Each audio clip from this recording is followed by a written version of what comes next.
Financial markets are freaking out, guys. The 10-year Treasury yield just hit the highest level since 2007, which, by the way, is when the great financial recession just started. Now, this has a lot of knock-on effects on the economy, like interest rates rising even more and quite possibly a stock market crash like nothing we've ever seen before. Before you know it, we could be talking about the wide-scale layoffs pretty soon. I just heard that Deere & Company, the company that manufactures agricultural equipment, landscaping equipment, and whatnot, they laid off 225 workers at their harvester factory. Did you guys hear about that? My heart definitely goes out to all of those who were impacted by that.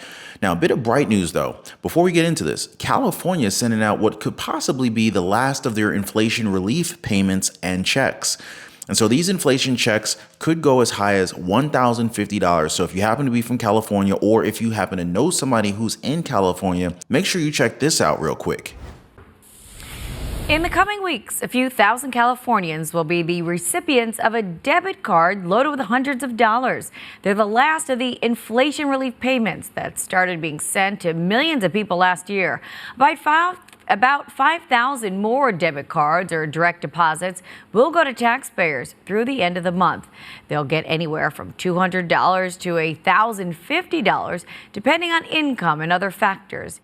But let us know if you guys got any of these California inflation relief payments. We definitely want to celebrate any sort of financial good news in our community, right? But now about these Treasury yields. So the yield on a 10-year Treasury was up around 15 basis points at 4.492%, hitting a fresh 2007 high in the session. Now, the 2-year Treasury was more than 2 basis points higher to 5.142%, hovering around the levels last seen in 2006. The yields on the 5-year note and the 30-year bond, they both touched their highest level since 2007 and 2011, respectively. When the yield on the 10-year Treasury bill, or the T-bill, starts climbing, it's kind of like a warning sign for the economy, because higher T-bill yields means interest rates are on the rise across the board. And so that affects everyday folks and businesses by making it more expensive to borrow money for things like homes, cars, and business expansion. When borrowing gets pricey, people tend to tighten their wallets, and businesses, they may even scale back on their plans. This can put a damper on economic growth and job creation. Now, think about the stock market, right? When the T-bill yields go up, they make bonds and other fixed income investments look more attractive compared to stocks. Investors might even think of shifting their money away from the stock market, causing stock prices to drop and the market to get a little bit wild and unpredictable. And don't forget about the housing market. Higher T-bill yields often mean higher mortgage rates, making it even tougher for folks to buy homes.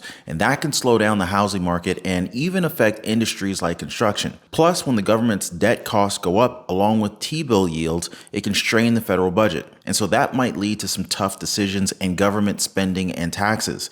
And let me tell you guys, there's been talk of Congress already giving Social Security and Medicare a long, hard look right after next year's elections. Definitely something you guys want to be vigilant about. But yeah, I think you guys get it. When the 10-year Treasury yield shoots up, it's kind of like a ripple effect across the country, affecting how much we pay for loans, how our investments perform, and even the housing market and government finances. So we better pay attention. Traders seem to interpret the data as a sign that the Fed may need to tighten policy further in order to tame inflation. Investors were also rattled after House Republican leaders sent their chamber into recess, upping fears that federal lawmakers won't pass a bill to avert a government shutdown. A government shutdown could very well definitely hurt fourth quarter GDP.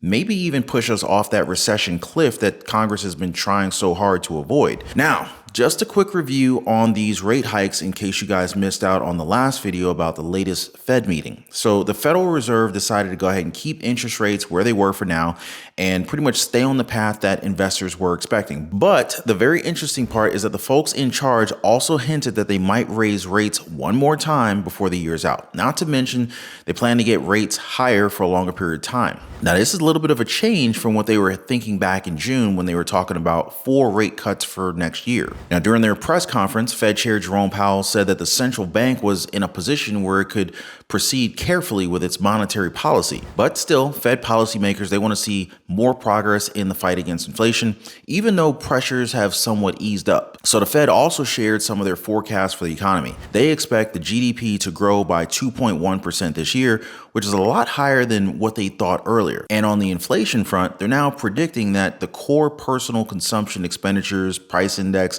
which is a measure of inflation, will come in at 3.7%, which is lower than what they thought in June. So there's a lot to digest from this Fed meeting. Make sure you guys do not miss out on any hard-hitting financial analysis and market headlines. Make sure to subscribe to the channel and make sure your notification bell's turned on. While you guys are at it, I totally would not mind if you guys go ahead and click on that like button. Appreciate that. Now, I've been definitely noticing some pretty suspicious things lately. I noticed in Walmart in my area, it used to keep the bottled water outside in front of the store. It was like that for a long time. But now the water is lined up inside across the front of the store. Now, I don't actually know why they did this. I hope they're not about to put limits on cases of water. But what do you guys think? Is it just me being paranoid here? Let me know down in the comment section down below. We're keeping a lookout for shortages in the country since the Panama Canal is still suffering from that drought. Thanks to the lower water levels in the canal, authorities had to implement water conservation tactics like limiting traffic and restricting cargo weights. So the initiative means fewer ships can travel through the canal at the same time, leaving a massive traffic jam in the process. So the Panama Canal is one of many components that makes up the supply chain. However, it's a very critical piece of the pathway that allows goods to reach your home and local stores. And according to the latest reports, guys, water levels are now so low that it's taking much longer for ships to be able to pass through, up to 3 to 6 days, which is causing massive bottlenecks. Now, if ships take longer to reach the canal, goods will also take longer to reach our docks. Now, a growing line of ships waiting in the Panama Canal can also trigger a supply shock that increases the price of goods. Many commodities go through the Panama Canal. So far, the disruption to container ships has been manageable to a fair extent, but it could definitely get worse fast as the holidays approach. Now, as for inflation, it's not much slower than last summer's red-hot pace, but it's not guaranteed that it will drift all the way down to the Federal Reserve's 2% target without a sharp rise in unemployment. That possibility remains unlikely. You guys heard this so many times now. The Fed is hoping for a soft landing, right?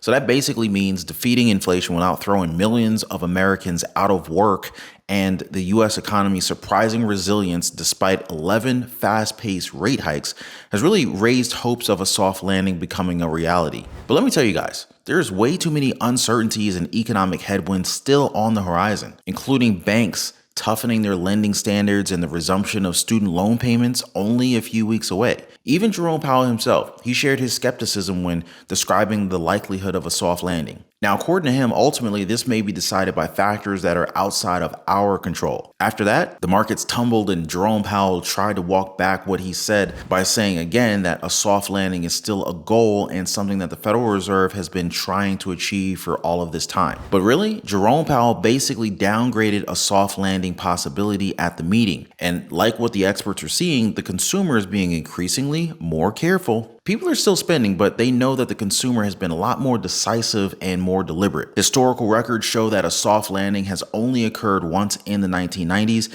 and maybe just a handful of times overall. And right now, investors are concerned about the real threats that are posed by rising energy prices, possible government shutdown, and of course, student loan repayments. They're also particularly focused on whether corporate earnings results will finally begin to turn a corner. Now, like I said earlier, it all ripples out, guys. Higher corporate borrowing costs due to rising interest rates ate into the profits of the S&P 500 companies this year, driving what is also known as earnings recession, or consecutive quarters of profit declines compared to levels from a year earlier. The end of an earnings recession could be a good sign for the soft landing possibility, but if corporate profit growth doesn't begin to gain some sustainability and recover, there goes the Fed's chances of defying history and defeating inflation without too much economic pain. The looming federal shutdown is another new threat to add to the list of American households, guys. And this is on top of higher gas prices, imminent student loan payments, and depleting pandemic savings accounts. Although any of those shocks on their own wouldn't be enough to sink the economy, economists say that a pileup of disruptions,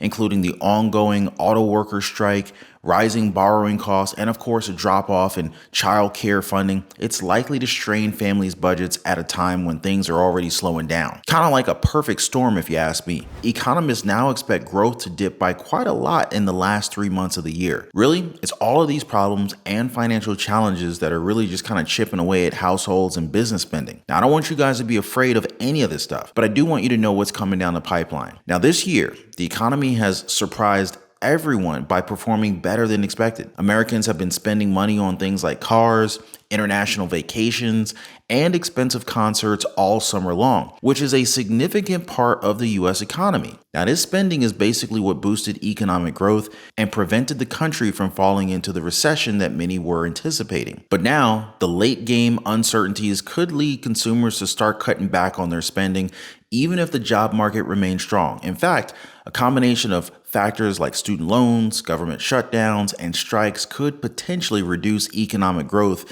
by more than 1% in the fourth quarter. Now, the hit could be even bigger if the government closure or auto production stoppage drags on. According to economists at Goldman Sachs, the government shutdown alone is expected to decrease annualized GDP growth by 0.2% each week, basically coming from decreased federal spending and its ripple effects on businesses. There's also increasing signs of distress in the economy. People are taking on more debt to cover basic expenses, and delinquency rates are ticking up for car loans and credit cards. My friends and I have been talking about buying more affordable food, but let me clarify though. Buying cheaper food might not be the best idea. Items full of sugar, preservatives, or empty calories, they're often cheaper than the sticker price, but definitely lacking in the nutritional aspect. So take the time to read the labels. You'd be surprised. All of the soy sauce at Aldi has genetically modified ingredients. Well, almost all of them. Cheaper than the name brand, but not quite healthy. Just my 2 cents. Not adjusted for inflation. Some big data points to look forward to though. The US PCE inflation report, also formerly known as the Federal Reserve's preferred inflation gauge. Now, aside from that, investors are also watching some economic reports that are going to be coming in, kind of like the data on durable goods, consumer confidence reports, new home sales,